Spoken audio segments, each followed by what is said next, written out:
PT Moringa Organik Indonesia atau MOI di Blora, Jawa Tengah yang dikelola pelopor industri moringa di Indonesia, Ai Dudi Krisnadi.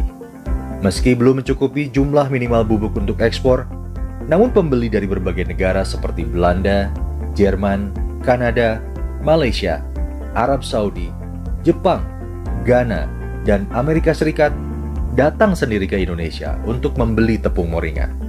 Belum ya. Kenapa? Karena sangat terlambat sih kelor masuk di Indonesia itu.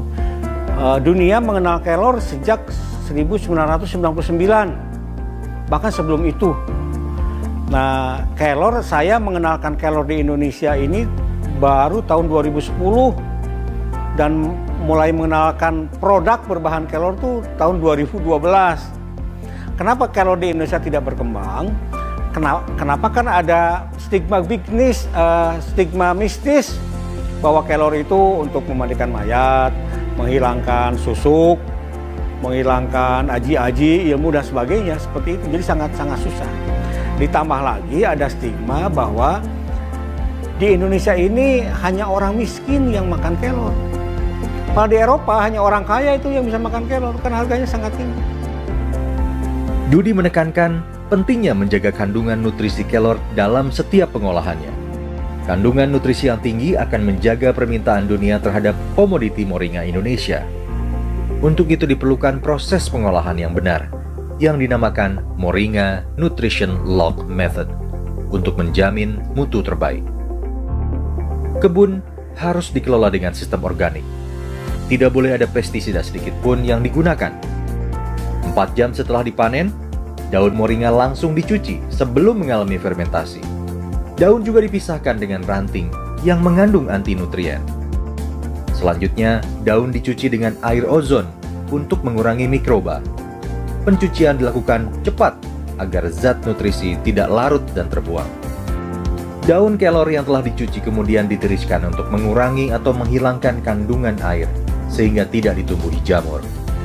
Pengeringan daun kelor dilakukan dengan suhu antara 30 hingga 35 derajat Celcius selama 3 hari sampai benar-benar kering dan kadar air kurang dari 5%.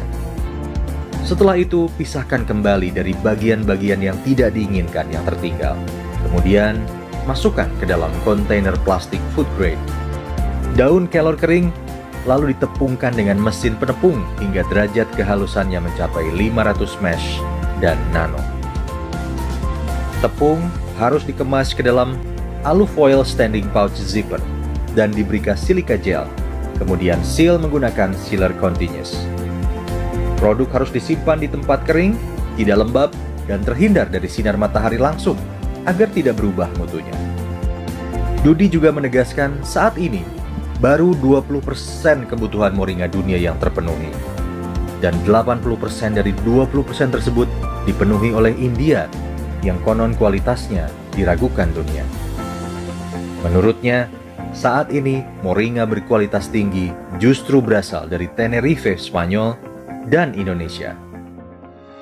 Sejumlah negara dengan nilai impor moringa tertinggi di dunia diantaranya adalah Jerman, Inggris, Prancis, Belanda, Italia, dan Spanyol. Data ini menunjukkan betapa besar potensi industri yang bisa dimasuki Indonesia. Bahkan nilai pasar moringa dunia bisa mencapai 1.000 triliun rupiah per tahunnya.